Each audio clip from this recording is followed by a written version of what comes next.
আসসালামু আলাইকুম। গত কয়েকদিনের ঘটনা প্রবাহ নিশ্চয়ই আপনারা জানেন যে আমাদের পিঠ আসলে দেয়ালে ঠেকে গেছে। কোনো আশা ভরসার জায়গা আর নেই। এই অবস্থার মধ্যে ১৭ বছর পর একজন মানুষ আসছেন বাংলাদেশের মাটিতে।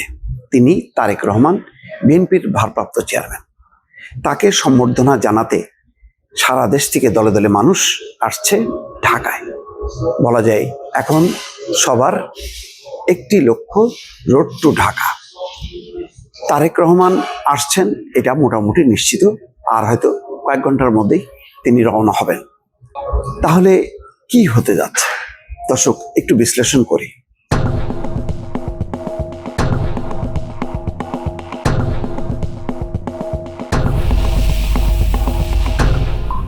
দেখেন, আমাদের যে আশা ভরসা ছিল কিছুদিন আগেও ডক্টর মোহাম্মদ ইউনূসকে নিয়ে আমরা অসাধারণ কিছু করতে যাচ্ছি। সত্যি করে বলেন তো বুকে হাত দিয়ে, 1 বছর আগে 5ই আগস্ট পট পরিবর্তনের পর ডক্টর মোহাম্মদ ইউনূস ক্ষমতা গ্রহণের সাথে সাথে যে ধরনের আশায় মানুষ বুক বেঁধেছিল, এখন সেই আশা ভরসাটা আছে? গত 1 বছরে কি দেখলাম আমরা? রাজনৈতিক ঐক্য? না, সেটাও দেখলাম না। শেখ হাসিনাকে বিতাড়িত করার পর ধারণা করা হয়েছিল বাংলাদেশে মনে সব অশান্তি দূর হয়ে গেছে, কি অসাধারণ রাজনৈতিক ঐক্য হবে।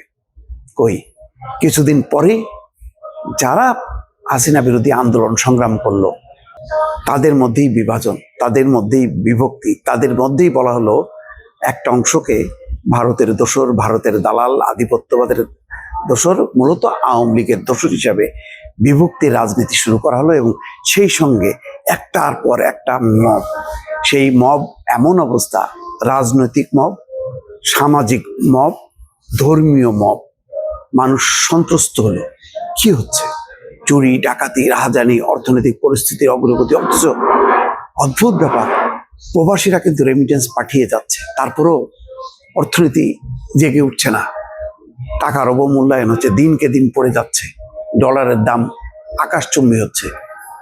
কোনো রকমের ঠেকনা দিয়ে আছে, কিন্তু ঠেকনা দেওয়াটা তো আর এমন না যে আমরা উন্নতির দিকে যাচ্ছি, আসলে আমরা অবনতির দিকে যাচ্ছি। মানুষ 6 মাসের মধ্যে হতাশ। যারা নেতৃত্ব দিল তারাও ক্ষমতার অংশীদার হয়ে গেল, অথবা ক্ষমতা পাওয়ার জন্য লাফালাফি দৌড়াদৌড়ি শুরু করল। মানুষ একটা চরম হতাশার মধ্যে, একটার পর একটা অঘটন। সর্বশেষ অঘটন ওসমান হাদির মৃত্যু, সর্বশেষ অঘটন দীপু চন্দ্র দাসের মৃত্যু। এই দুই মৃত্যুকে ঘিরে বাংলাদেশ এবং ভারতে তোলপাড় হচ্ছে। কারা তোলপাড় করছে? দুই অংশেই দেখবেন উগ্রবাদী চরমপন্থীরা। অথচ ওসমান হাদি সারা দেশের মানুষের মন জয় করেছিল। সারা দেশের মানুষ শোক করবে, কিন্তু সেই শোককে কুপিয়ে অর্ধেক করা হলো। যারা শোক করছে, প্রতিবাদ করছে, তাদেরকে বলা হচ্ছে না, তুমি শোক করতে পারো না, তুমি তো ভারতীয় আধিপত্যবাদ, তুমি তো আওয়ামী দোসর। এবং একযোগে দেখেন প্রথম আলো, ডেইলি স্টার, ছায়ানট, সেই সঙ্গে ধ্বংসস্তূপে পরিণত হওয়া সেই 32 নম্বরে যে উল্লাস, এ কি উল্লাস! রাজশাহীতে বুলডোজার দিয়ে ভাঙছে, সেই ভাঙা কার্যালয় আবার ভাঙছে আওয়ামী লীগের। অর্থাৎ এমন একটা পরিবেশ তৈরি করা হলো যে আওয়ামী লীগ আর ভারতীয় আধিপত্যবাদ হিসেবে চিহ্নিত করা হলো ছায়ানট, উদীচী, ডেইলি স্টার এবং প্রথম আলো। চক্রান্ত, ষড়যন্ত্র কিন্তু পরিষ্কার। কারণ এইরকম একটা পরিবেশ পরিস্থিতি তৈরি না করলে জোয়ার তৈরি করা যায় না। জোয়ার তৈরি করা না হলে ক্ষমতায় যাওয়া যায় না। ফলে ক্ষমতায় আসার জন্য চক্রান্ত, ষড়যন্ত্র চলতে থাকলো।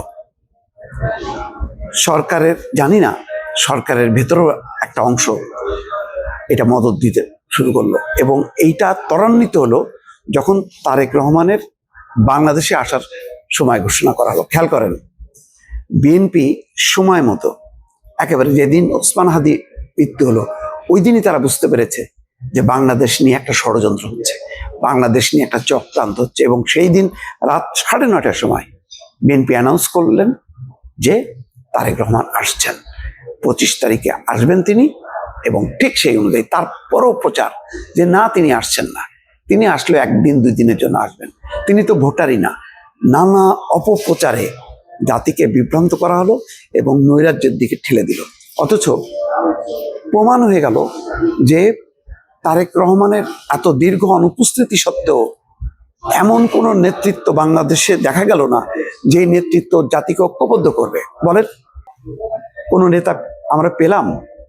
তারেক রহমান তো কালকে আসবে। আপনি 25-এ এই যে ডিসেম্বর থেকে শুরু করে এর আগের বছরের যেই 5ই আগস্ট ধরেন, সময়টা গণনা করেন, 1 বছরের বেশি সময় পরও একটা নেতা পাওয়া গেল না যার নেতৃত্বে জাতি ঐক্যবদ্ধ হবে। ডক্টর ইউনূস আশার আলো জ্বালিয়েও কেন যেন ধূপ করে নিভে গেল। দেখা গেল যে তিনি রেগুলার সরকারের মতন দৌড়ে বেড়াচ্ছেন, এই দেশে ওই দেশে সম্বর্ধনা পাচ্ছেন, মনে হচ্ছে যেন কিছুই না, একটা স্বাভাবিক একটা সময়। অথচ 15 বছরের একটা ধ্বংসস্তূপ সরিয়ে আপনাকে নতুন বাংলাদেশ, নতুন স্বপ্ন বিনির্মাণ করতে হবে। কি করলো? কয়েকটা কমিশন গঠন করে দিল, সেই কমিশন চলতে থাকলো মিটিংয়ে পর মিটিং। দেশ প্রস্তুত কিনা, রাজনৈতিক দল প্রস্তুত কিনা, সবচেয়ে বড় কথা হলো আপনি দেশকে গড়ে তুলতে গেলে, আবার গণতন্ত্রতে ফিরতে গেলে যেই নির্বাচন ব্যবস্থাকে ঠিক করা দরকার, নির্বাচন ব্যবস্থার সাথে আনুষঙ্গিক প্রশাসন, পুলিশ যে কাঠামোটা, আগে আপনি ওইটার দিকে না যেয়ে আপনি নানা রকমের কমিশন তৈরি করলেন। মনে হচ্ছে আপনি 20 বছর 25 বছর মেয়াদি একটা পরিকল্পনা করছেন এবং তার আপনি নেতৃত্ব দিচ্ছেন। কি হলো? সব শেষ।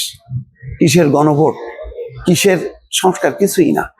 এবং সত্যিকার অর্থে বিচারও কি আমরা দেখছি? আমরা কিছু রাজনৈতিক বিচার দেখছি, কিন্তু লুটপাট, অর্থ পাচার, মাফিয়া, বাংলাদেশকে যারা লুটপাট করলো ওই তারা কোথায় মামলা, কোথায় ধরপাকড়? কিচ্ছু নাই, সব শূন্য, সব মুখের বলি। এবং খুব দ্রুত বেগে এই মাফিয়া লুটেরা তাদের সাথে আতাত করে একটা অংশ তার প্রতিনিধি হিসেবে সামনে দাঁড়ায় গেল, আর ওই লুটেরা গোষ্ঠী চলে গেল পেছনে। এই ছিল আমাদের পরিবর্তনের স্বপ্ন না? গণতান্ত্রিক স্বপ্ন আমরা দেখতে পাচ্ছি যে নতুন আমরা একটা গণতান্ত্রিক ব্যবস্থায় যাব। বলছে প্রথম থেকেই একটা গোষ্ঠী বলছে যে নো ইলেকশন, আগে বিচার, আগে সংস্কার। তার মানে কি? আপনি একটা লম্বা সময়ের মধ্যে ঠেলে দিলেন বাংলাদেশে।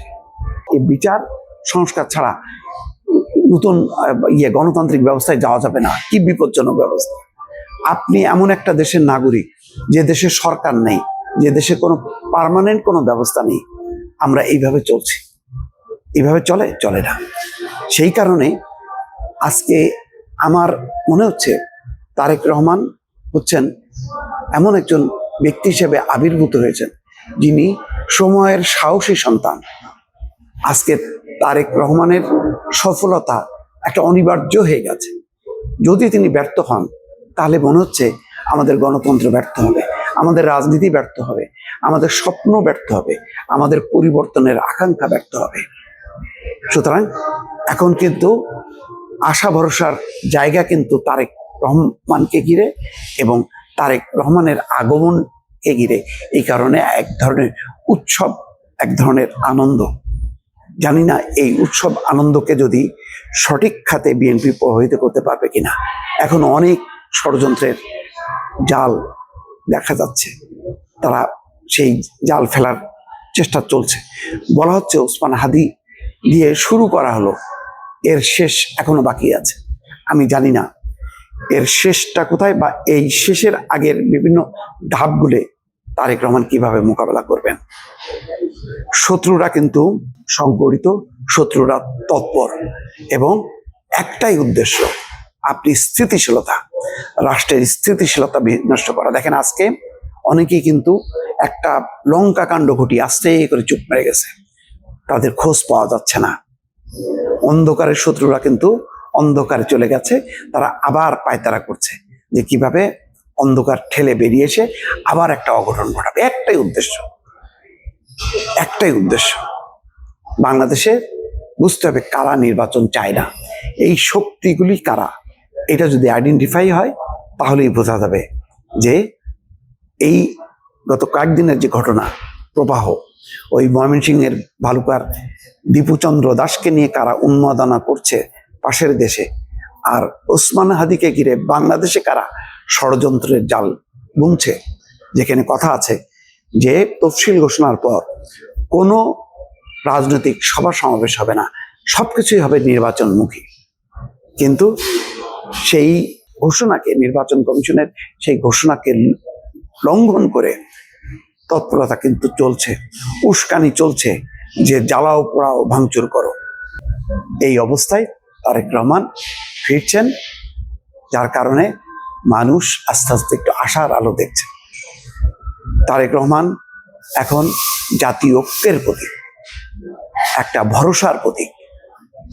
এই পরিস্থিতিকে যদি কেউ নস্যাৎ করে, বানচাল করে, তাহলে দেশ গভীর অন্ধকারে ঢুকে যাবে। আপনাদেরকে বললাম, কথাটা লিখে রাখেন। ভালো থাকবেন। আল্লাহ হাফেজ।